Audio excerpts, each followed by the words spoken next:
The man I need. Tell me everything you want. I like the way that you call me beautiful. I know, I don't know how to sing the song. I don't know how to sing the song, but I love the song. How are you?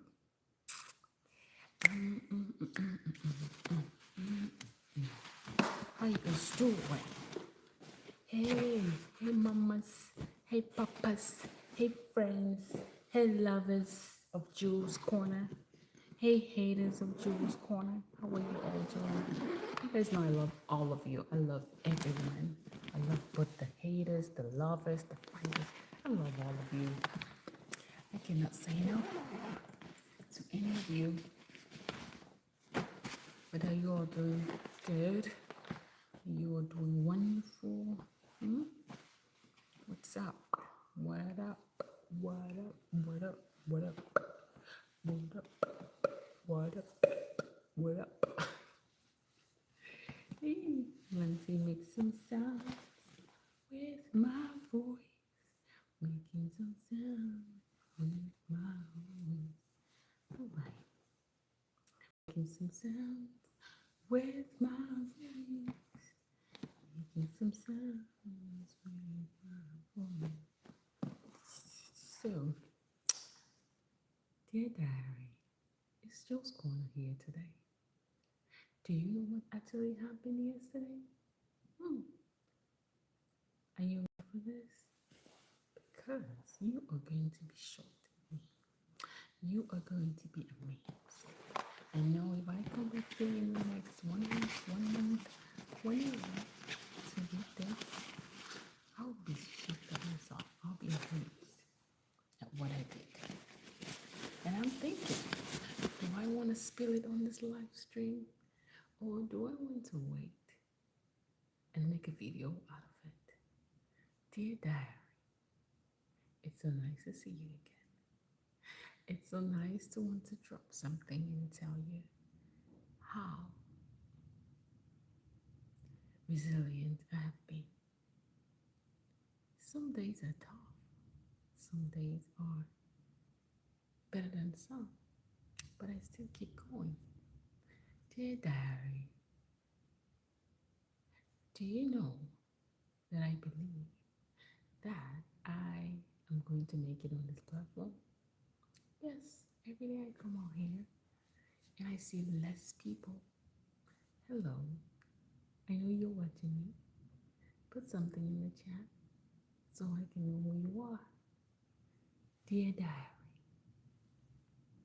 I show up here every day to make friends, to connect with audience, to connect with new people, and to connect with people who have been with me from day one.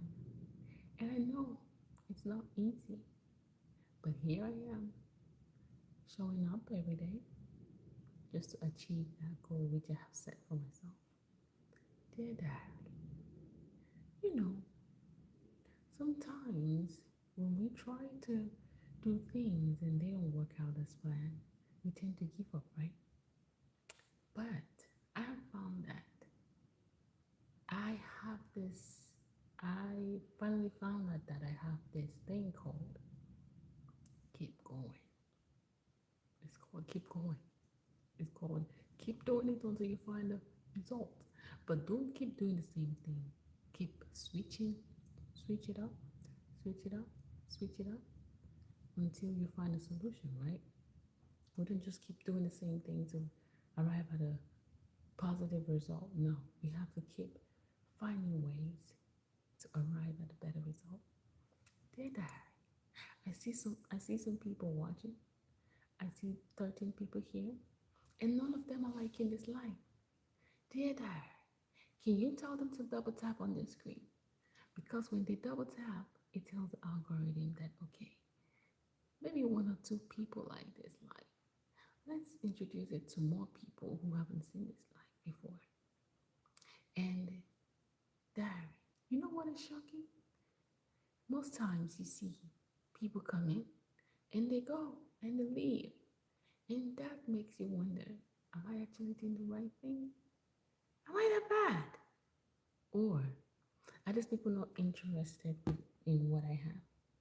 And the truth about it is that not everybody's going to be interested in what you do.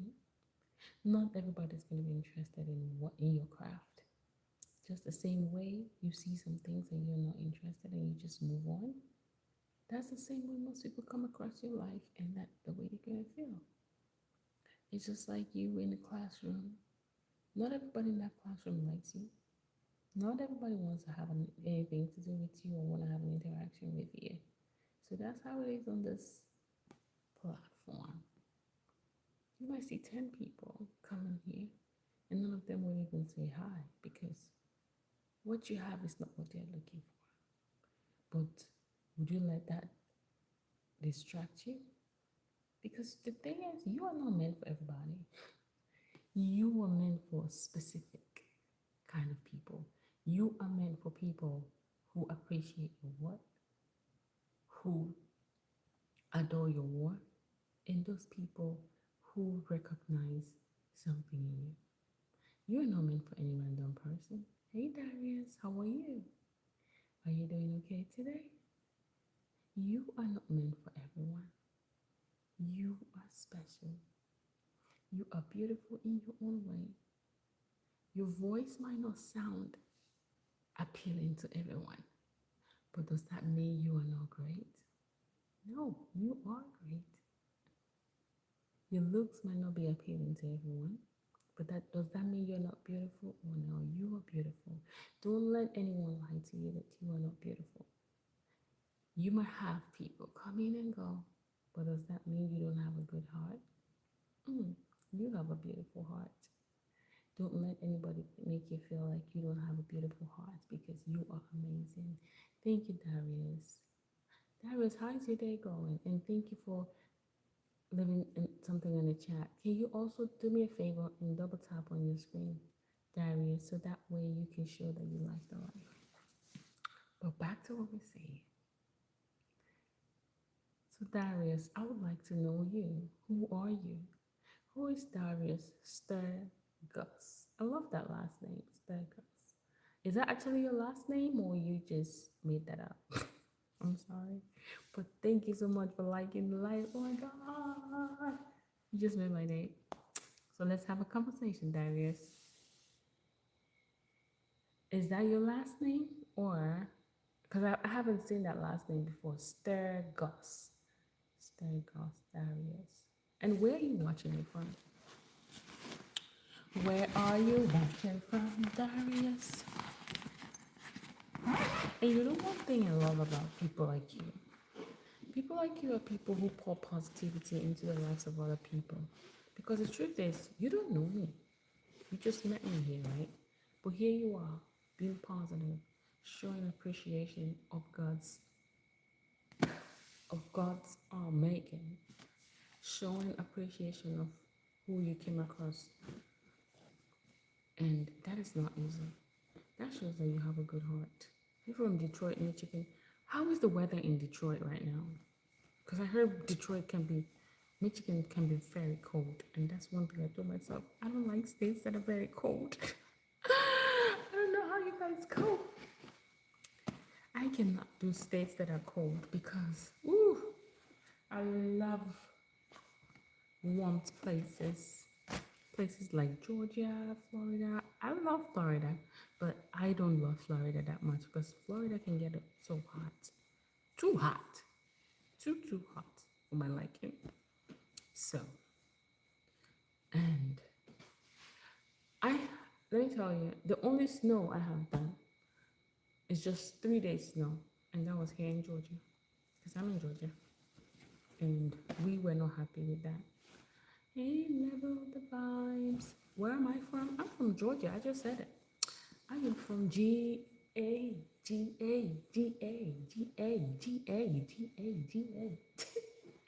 I'm from G-A, Georgia. Take me to Georgia, where there's southern people. We are Southernese. We love our southern food, our comfort food. We are Georgians. Georgia. Thank you. Thank you. I try. I tried for so many nights. Hey, so Level, where are you watching from? Where are you? Where are you? Eight to Z.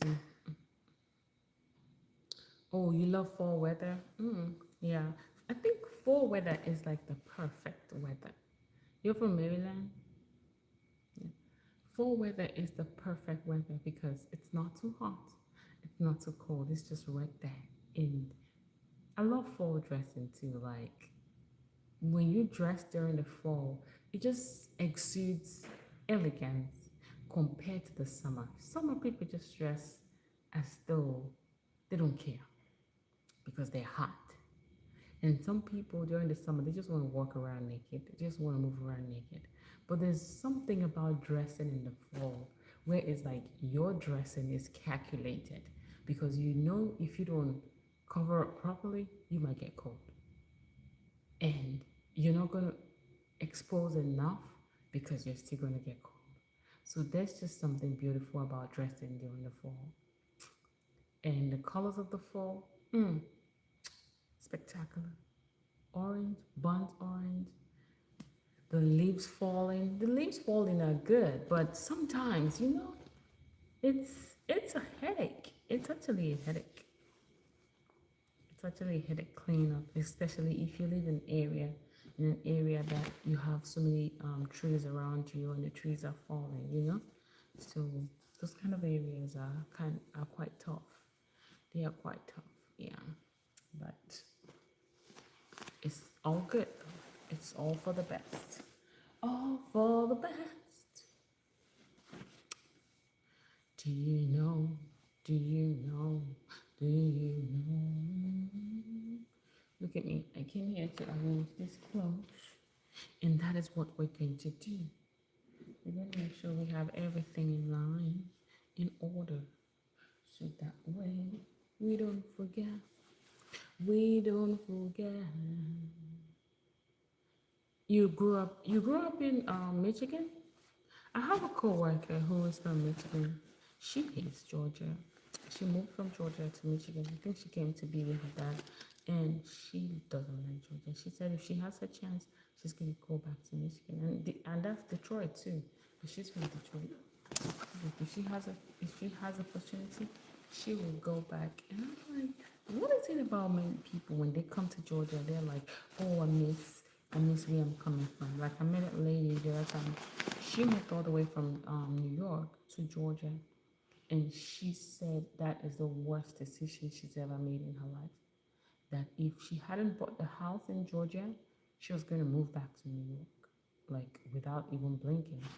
But and I'm like, what is so bad about this place? Maybe because I've been here all my life, or the few times I've been here. Maybe. But I've been to other states though. I love other states. Like I've been to Texas. I love Texas, but Texas is too hot. Even though I say I love hot places, Texas is way too hot. Too hot. I don't know how they cope over there. People in Texas, I do not know how they manage because, like I felt like my skin was just peeling when I was in Texas. Texas,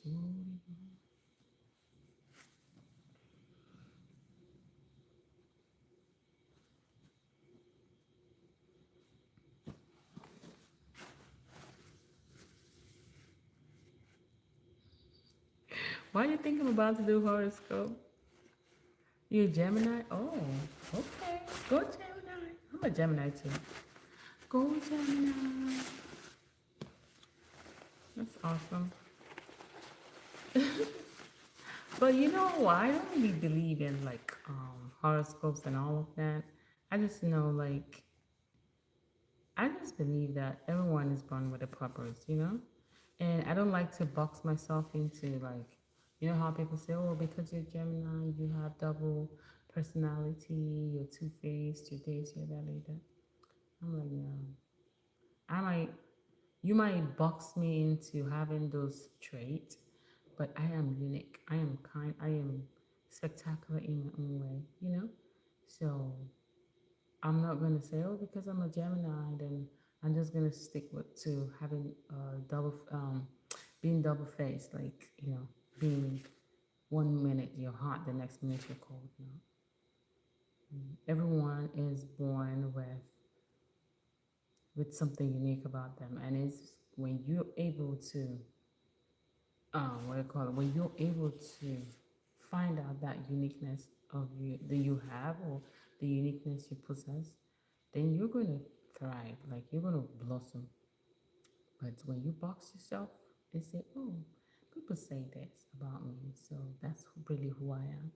And then you find yourself like limiting yourself to just that, which is pretty sad, really sad, because sometimes, like, you know how most people, they don't even find themselves until they are older.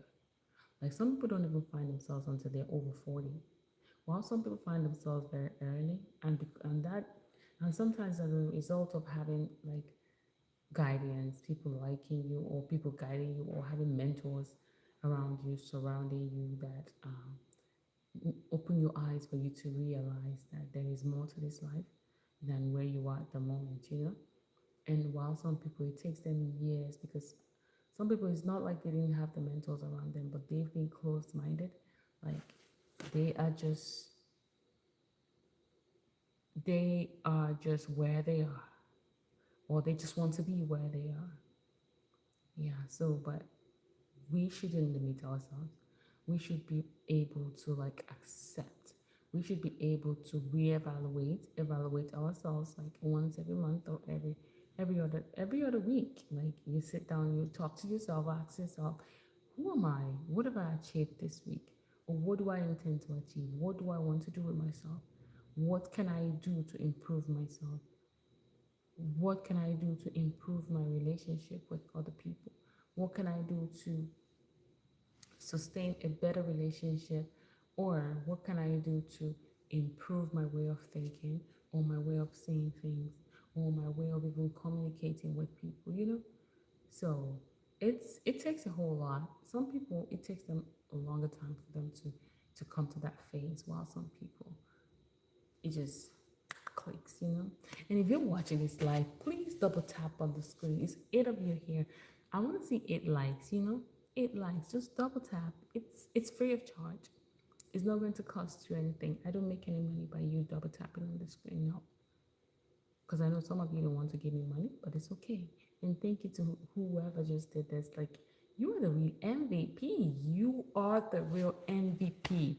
I appreciate you. If you want to keep hearing my voice, if you want to keep coming to my live, just double tap on this screen and subscribe. Subscribe. Take me to 5,000. Hey, Jay. How are you? Jay, are you sure you know who you are? You're the MVP? Well, I'm glad you know you're the MVP, okay? I'm glad you know that, because it's good for us to know who we are. It's actually good, because it really alleviates you. It takes you to a greater height, for you to know who you are, for you to appreciate yourself. Because the truth is, if you don't love yourself, if you don't appreciate yourself, how can you appreciate other people? How can you love other people? Yeah. Because let me tell you guys, I was watching a video, right? Hey, and Chandler is back. It's been a while. Where have you been? Make a sandwich? Make what sandwich? There's no sandwich. There's no making a sandwich. And let me tell you, we don't operate that, okay? Just because you're the MVP doesn't mean that when you say, shh, we're going to, shh. No, it doesn't work that way. But back to what I was saying. And this thing you just did right now, you've been working. Chandler, it's been a while. I've missed you though. I have so missed you. Double tap on that screen, Chandler. Double tap and like this life, okay? So let's have this conversation, because I think this is a conversation worth having, because I have so many meals here, and I was watching this. I know, Jay. I know you always do that because it gives you pleasure. Like you enjoy it, and it's okay. But you know what? This girl here, you know what they call thick skin?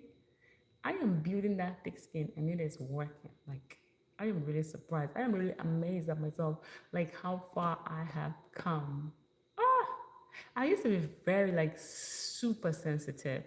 I'm still sensitive, but I've learned to control that because I told myself if I'm going to be on this space, like talking to different people from different backgrounds, from different social class, and all of that, that I need to learn to be able to absorb, well, not really absorb, like to not take anything they say to me like they mean it. Just I need to be able to just look at it and say, you know what, this person doesn't actually mean what they're saying because they don't know what they're saying. So thank you, Jay. And back to what we're saying because I need to say this before Jay and Chandler leaves here. So what I was saying is, I was watching this video, and the video is on the internet. It's this. There was this guy like, he usually have conversations. Yes, I'm talking about you. He has conversations with just random fellows, like because he's on TikTok, so they come into his live and he talks to them and they have a conversation. How dare me? How dare you? Stop interrupting me. Okay, let me finish what I'm saying. And this guy now came in and he was like, Darius, not really. And he was like, oh, that are women need to worship men. That a woman is not that a man should not worship a woman. That a woman needs to treat a man like a king. And it's not okay for the man to reciprocate because a woman is not complete without a man. And when you spell a woman, there's a man attached to the spelling. And when you spell female, there's a male attached to the spelling. And that that was kind of like a trigger, like a big trigger, because I'm like, okay, I know where I'm coming from. I am actually from Africa, and most men in Africa are raised to believe that they are gods, like that they need to be worshipped. They need to like, if they have a woman, the woman needs to like come at his feet, sing all praises to him, take care of him, and all of that. But the man is not meant to reciprocate. And ever since I was a child, that never sat well with me because I'm like, if you are treating this person, giving this person this preferential treatment, treating the person like they're God, why can't they reciprocate? I feel like that is not acceptable. That is cheating. You're cheating the woman.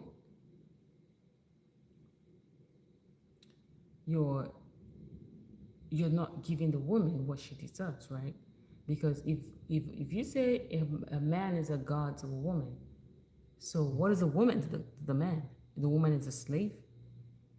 The woman needs to be treated like what? Like trash, because she's a woman. So like I said, I know it's so many male watching this live. I understand, and I need you guys to come in because some of you might be traditionalists, like conservative. Some of you might think that way, but I want to hear your own opinion. If a woman treats you like a king, what should you do in return? Are you not supposed to treat her like a queen? Exactly. You're supposed, because if a woman treats you nice, you should be able to treat her nice, right? You should not say, "Oh, she is meant to do that." Like she is obligated to treat me that way. I don't have to reciprocate. That is false. Which is why, like recently the divorce rate in Africa has been increasing because so many women are now realizing that this is not the way they're supposed to be treated. This is not the way they're supposed to be talked to. or this is not the way things need to be done. There needs to be change. And some of these men are finding it difficult to change their ways because they grew up seeing their parents. They grew up seeing, because most of them, they grew up in two family homes, like a mother and a father. And they saw the way their father treats their mother. Like the father doesn't really respect the woman because, according to him, he provides for the family. So who are you? If I provide for you, why should I worship you? If I provide, if I pay pay your bills, pay your mortgage, well, which they don't really have mortgages. Like if I provide a house for you, provide food for you, pay the children's school fees and all of that, why should I respect you? I am actually doing you a favor by doing all of that while you're just here, pushing these babies out, taking care of them, making sure they're well fed and making sure they're clean. So to me, I see it as a one-sided relationship, a relationship that I don't think that in this day and age is going to last, because it's not a partnership. It's not a partnership at all.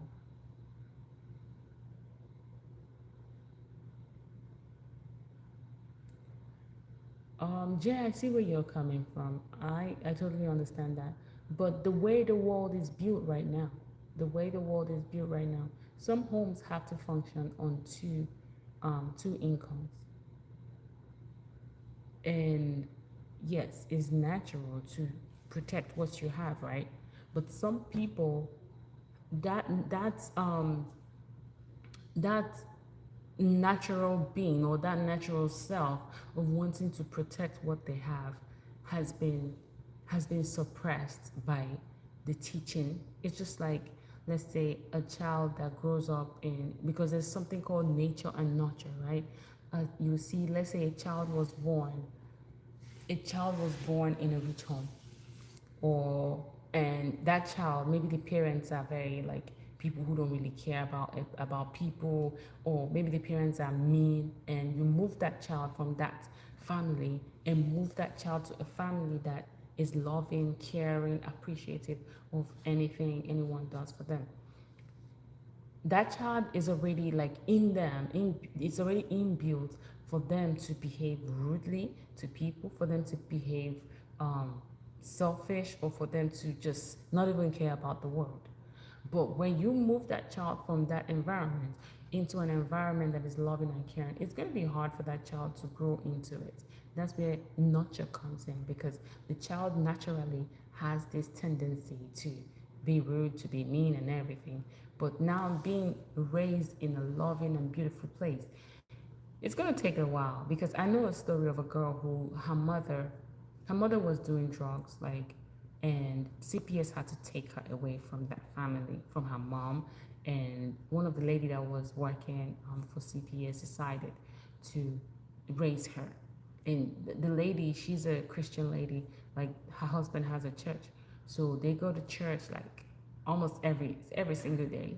They raised that girl, but do you know, as soon as this girl turned 18, that natural instinct of wanting not to care about life, or wanting not to give a hoot about being positive, or coming out like great, it just stepped in. And this girl, all of a sudden, she started doing drugs, she got pregnant, had a baby. And this is a girl that the adopted parents were even planning to send her to college so she doesn't end up like her mom.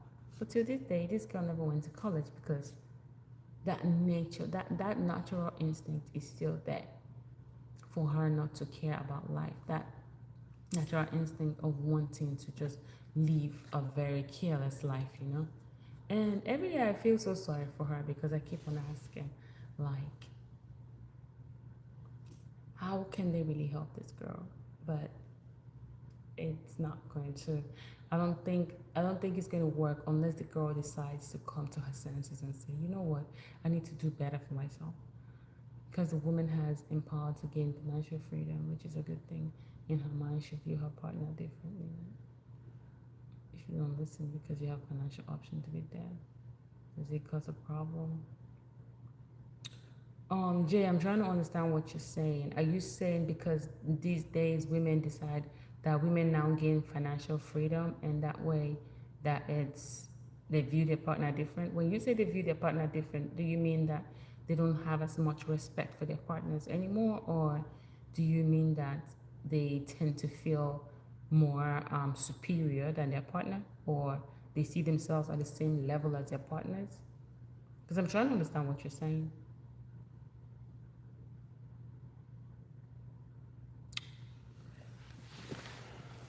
Oh yeah, Chandler, hanging around bad people, it really causes a whole lot of things. And you know what? You know how most people say, oh,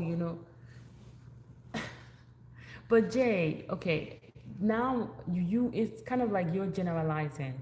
Not every woman is that way, you know that, right? Not every woman. Because some women, they even make more, like they even have more income. Their income is more than their partner's income. And they still love and treat that man like he's a king. And you have some that, okay, their eyes have been opened to just little financial freedom and it goes to their head.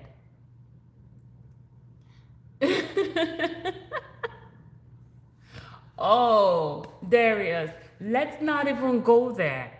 Let's not even go there. When it comes to pastors and women, let's not go there because I don't know. There's just something about most people trusting pastors than they trust their partners. And I don't like that because I like I said, I grew up in a Christian home where most people value their pastors more than they value their husbands. I don't know how people can be short-sighted to want to like glorify and trust a man that you're not even living with just because he comes on the pulpit and teaches one or two messages that maybe he even got them from the internet. Some of them believe that, okay, some of them say God gave them the messages and all of that, which I don't doubt it. Some of them hear from God and all of that, but some of them are just so, but I say they're ruthless in the sense that they have this superiority complex, like they want people to treat them like God and all of that. So there's this I don't know, it's not here in the US, but there's this pastor I was reading about that his church members, like he tells them, I need you to leave your house, come to my house for prayers at such and such time. And these women will leave their husbands and go spend the day or spend the night with a pastor. I'm like, what kind of man do you have? If I'm that woman, if you say you want to pray with me, I am going with my husband. Both of us are going there to go and pray that prayer. Or if I cannot pray that prayer in my house, then maybe that prayer is really not meant for me. You know? And that has really caused so many commotions, so many broken marriages. But most people, Jay, most people see it that way. Most people see that, oh, because they are pastors, because they're in a leadership positions, that people need to respect them. People need to adore them. And that's why I said I don't know how some people get to that point that you cannot even see or you cannot count with your teeth that this person is just a human being like you. Oh, my son is woken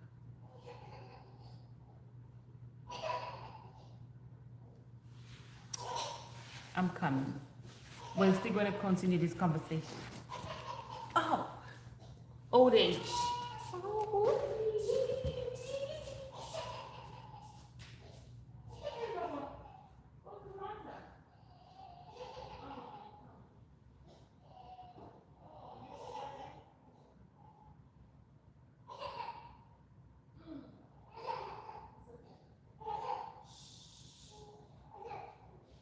It's okay. Oh, I'm like, what's wrong? Baby, right here. You know this. Wait. Let's do this. Okay, let's do this.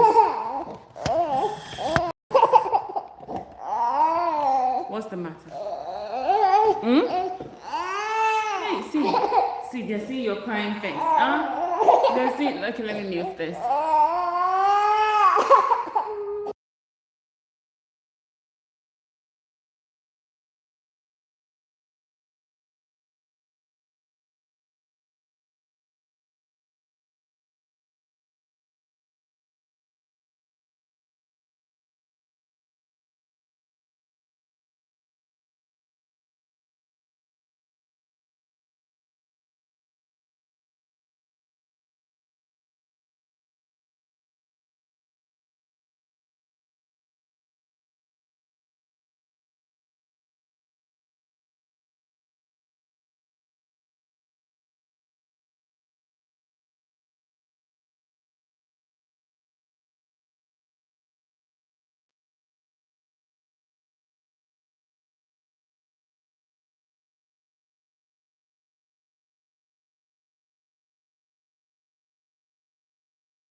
Okay, Chandler, you went back to work.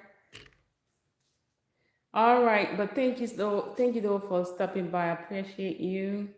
Take care and hope to see you more. Hope to see you more.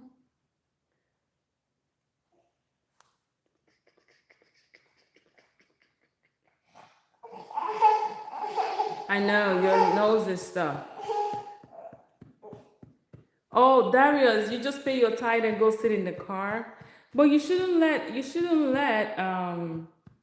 yeah, Jay, I get what you're saying, but I feel like you shouldn't generalize because not all women are that way.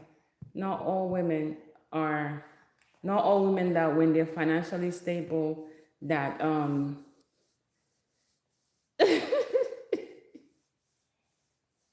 what?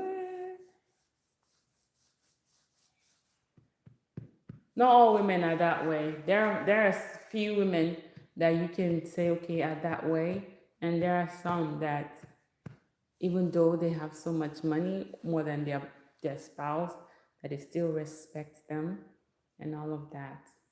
Like we were having the conversation the other day, and we were like, I don't even understand how a man decides to be a house husband despite the amount of money his wife is making. Like it's not natural for a man to just sit down and for a man to just sit down at home and take care of the home while the woman goes out to make money. I know even though some people it might sound okay to them, but to me, I don't see it as I don't know. I just don't see it as you being a man because no, it's not. To me, I feel like that's just laziness because you cannot tell me you love a woman and you expect the woman to go to work, make all the money, all the stress because working is not easy. Working comes with its own kind of stress too. And she comes in and you're sitting down, yes, let's say you cook for her. And the worst part is some of them don't even cook or clean the house while the woman is out there working. They believe that the woman, even though she goes out to work, she still has to come back and do all of that, do the cleaning, do the cooking and all of that. And I'm like, okay, now you're not really a man. Now you're just acting like a pimp, a god, because you're just sitting down and somebody else is going out there to till the soil. Just like you said, a man was built to work. Yes, a man was built to till the soil. A man was built to go out there and hunt. Yeah, the way the economy is right now, the woman too has to go out to hunt because the prices of, unless, or let's say unless the maybe you have some trust funds that enabled you to all right, Chandler, you take care. Or let's say you have like a trust fund that enabled you to purchase your house and all of that, and that way you're doing well. But if you are not opportune to have that, or to have parents that were able to leave something for you, then these days it's a two-person income, unless you're very wealthy, unless you have a very good job, or you have a very good degree that can fetch you a lot of money. Unless, okay, another way is maybe you guys are just minimalist, that you're like, I don't really care about living in all these big houses, because the truth is, if you want to live in a big house these days, it's nothing less than $400,000 that you can have to um, get your house for. And we know a house worth over $400,000, the mortgage for a month is going to be up to $3,000. And how many people work? How many average person do you know works and makes over $6,000 a month? Not everybody, because yeah, you might make that, but by the time you're being taxed and everything, by the time you're able to you pay um your, what do you call it, your bills, water, light, food, and everything, you see that money coming down. So sometimes it's good to have that two persons income, even though one person, maybe just half of their income is being used, but it's good to have both if you guys want to really enjoy life. But if you're minimalist, if you're somebody who loves to cook from the scratch, you love um, you love gardening and all of that, then most definitely you'll be like, okay, we can manage on one person income, and but that's going to actually limit you, because these days you cannot really go on vacations, or you cannot really do a whole lot of things, because I've seen some people that they are like, oh, we live on a one person income, but this is how we live. We when we're buying meat, we have to really go to the source, like those people who, the butchers and all of that, to for us to be able to afford to eat meat. We cannot just go to a supermarket like the store, like Kroger, Walmart, or all of that to buy meat. But to me, I feel like if it's in you to work and help your partner, why not? I know these days childcare is a hassle. So some people decide, okay, we're just gonna stay home. And one person is gonna stay home and watch the child and take care of the child, while the other person walks and makes all the money. But at the same time, that person who is staying home is also um, feeling like they're being given the short end of the stick, because it's like all you just do is cater for kids, clean the house. And some of these people, they have degrees, they went to college. So imagine going to college for 4 years or more, getting all that degree, and at the end of the day, you're just stuck in the house with kids, just making meals and all of that. Yeah, so Jay, you said relationship is more transactional nowadays. That's true. It is. Because some people, once they meet each other and they start talking, the first thing they ask themselves is, oh, what do you do for a living? Where do you see yourself in such and such time? What, blah, blah, blah, blah. Like, all those conversations, like, they're not really talking about love at this point. They're just talking about what is going to happen, like, who is bringing what, And first, a relationship has to be built on love and trust. Then we can now talk about the financial aspect. Because when there's no love, when there's no trust, and the financial aspect is shaken, then there'll be a very huge problem, because it's like, okay, this is not going to work out, because if today you're making so money, and tomorrow you're not bringing in that coins as you used to do before, then there's going to be a problem. Oh, Darius, you're a carpenter by trade. Oh my God. Bless your heart. I love people who can build things with their hands, like being able to be creative and patient enough to piece things together. You are a rare gem. You are a rare gem. That's good. You take care of the house, you cut grasses, bushes. Oh, that's nice. Hmm. Of course, let me tell you, of course. That's why I said, they say respect is reciprocal, is reciprocal. Because you, like, Darius, you just said you do all of these things, right?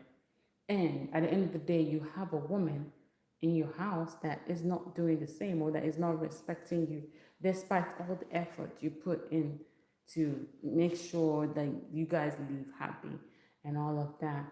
That is where the problem lies because you want someone who is able to see you and also understand that you are actually doing your best to create a loving and beautiful home. But most people don't have that patience. Most people want, like, I would say it, some women want already made men, and you have some women who want a man that they can tame. Let me put it this way because it's like, I don't know, I don't want to generalize and say some men are not raised the way they're supposed to be raised because of the issue in the society today where you have a single parent home where some people are raised in a single parent home and because the mother has to work and all of that, she doesn't really have that time to spend or instill some morals into the life of the child. Or some people just let society raise their kids for them. And I don't bash anyone who choose to do whatever they want to do. But at the same time, I'm like, some people don't know any better because they were raised that way. They were raised to fend for themselves. And they grew up and they're like, well, if I was able to raise myself, so why can't the offspring I produce? Why can't they raise themselves? So it's like the cycle keeps going over, like it keeps going on and on and on and on and on. And at the end of the day, it's like we just lose sight of what it means to be moral. We just lose sight of what it means to actually raise a child. But my prayer is whoever is watching this or whoever is on this live, I just pray that you're one person who is dedicated to raise a child, to instill morals, to instill good morals into a child so the child grows up and be productive. And the child doesn't grow up to end up like you because you claim, okay, you were raised or you raised yourself. So you were able to survive. The child, you were a survivor. So the child should also be able to raise themselves and be a survivor. But I think I've talked a lot today.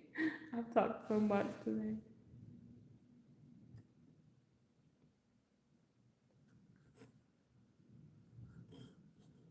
Rosemary, are you still here? How are you doing?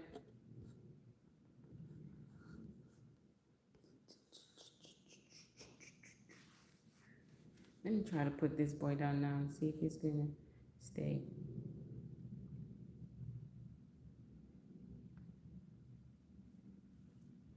Oh yeah, but most people think raising a kid is all about putting a roof over your head, buying you clothes and shoes, and taking you wherever you want to go. Most people think that's what it means to raise a child. But they fail to understand that it's more to that. There is more to just providing for a child. How about how about instilling um, God, God, godliness into the child? How about raising the child to understand that there's something called respect? How about raising the child to understand that there is more to all of these physical things you see, which is why I don't, some people, they usually, it's just like they say, you have to be rooted in something. It's either you're godly, because some people they raise the children in the church, because like in the church you have all these preachings, all these Bible verses that tends to put the child in check, put the child in line to make the child understand that, okay, you need to grow up morally sound, you need to grow up spiritually healthy, you need to grow up respecting your elders and all of that. That's what it takes to actually raise a child. So if you can get that from being from going to church, fine. If you can get that from having families and relatives that have the same belief as you, then fine. But I was even saying, like, somebody says it takes a village to raise a child, but these days the villages are no longer available, because you find yourself living in a suburb where even your neighbor, you don't even say hi to your neighbor. Sorry.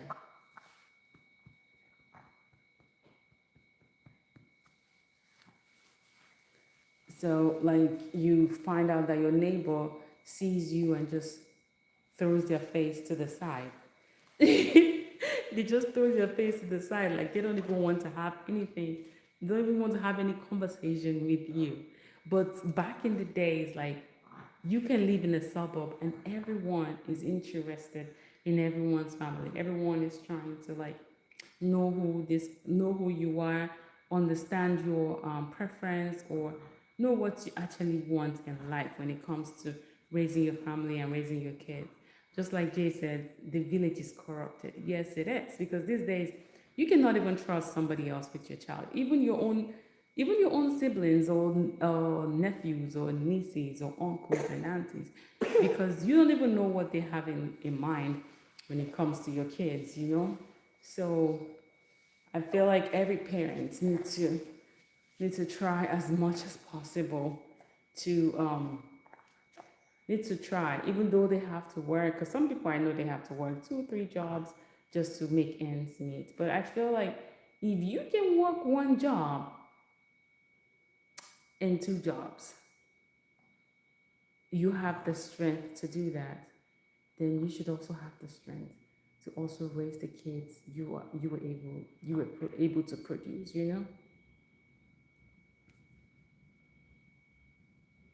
I know, and that was how it was for me, because, whoo, even before my parents are even coming back home, like, even before they get back home, they already got a report that I snuck out of the house, because I was this child that it's not, and my sneaking out of this house was not to do crazy stuff, because let me tell you the way I was raised.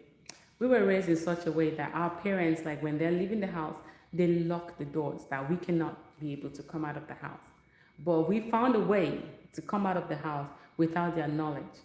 So when they're gone, when they leave, and this is usually like during the weekend, because during the week we go to school, we come back and all of that. But during the weekend, when it's time for us to play with other kids, because we love to play, you know how you do the cooking stuff. So we found a way to sneak out of the house without the knowledge of my parents. And one day, my dad called me and he said, "Do you think I don't know that you've been sneaking out of this house?" I'm like, and I had to ask him, "How did you know?" He said he wasn't going to tell me, that he knows that we've been sneaking out, that as soon as they leave, that we are leaving the house. And we were still so sneaky that we knew the time they were coming back, that when they come back, as in before they come back, we're already in the house and acting like we didn't do anything and all of that. So we thought we were that smart, that nobody knew and all of that. But my parents, they knew. And I think they didn't really take it up as much. The only thing is, like, they were so disappointed in us that we were being sneaky, that we were being like, we were not upholding to the belief of, okay, you know what, you have to be truthful and honest at all times. So I guess it was the neighbors. The neighbors were telling them, "Oh, do you know your kids? They come out." Because then when we even sneak out, like one time I snuck out of the house and this boy, we were in a big fight. Like, this boy almost broke my eyes, and I came back home. I wiped all my tears and everything, pretended like Nothing happened. That because I know if my parents find out, it's gonna be times two of what the boy did to me. Every time I remember that incident, like I just keep laughing now that I'm older. I'm like, dang, you were really sneaky. Well, at least thank God you were not hurt in the process because your parents wouldn't have been happy with the outcome, you know? Yeah. But guys, it was nice having this conversation with y'all. I'm gonna step away right now, but I'll be coming back later. And I hope to see you guys. And there is, it was really beautiful, like having you here. I hope you subscribed. Oh yeah, these days people don't really talk to each other. Like even some of the kids in my neighborhood, they don't even come out. Yes. And I feel like the human camera was even better than this technology we have today because some people don't even look at those things, you know? Yeah, it was really fun, like just growing up with other kids. But these days, kids just grow up by themselves. And also, it depends on the area where you live, though. Because I know some areas, some of the kids, they still interact with each other, not like that. But it depends on your area. But I gotta go. I got to go. I got to go. Take care now. Take care, everyone. Okay, Jay, it was nice to learn the other side of you too. Well, let me be nice and say my pleasure. Are you happy about that? Take care. Thank you so much for hanging around. I appreciate you. Bye now.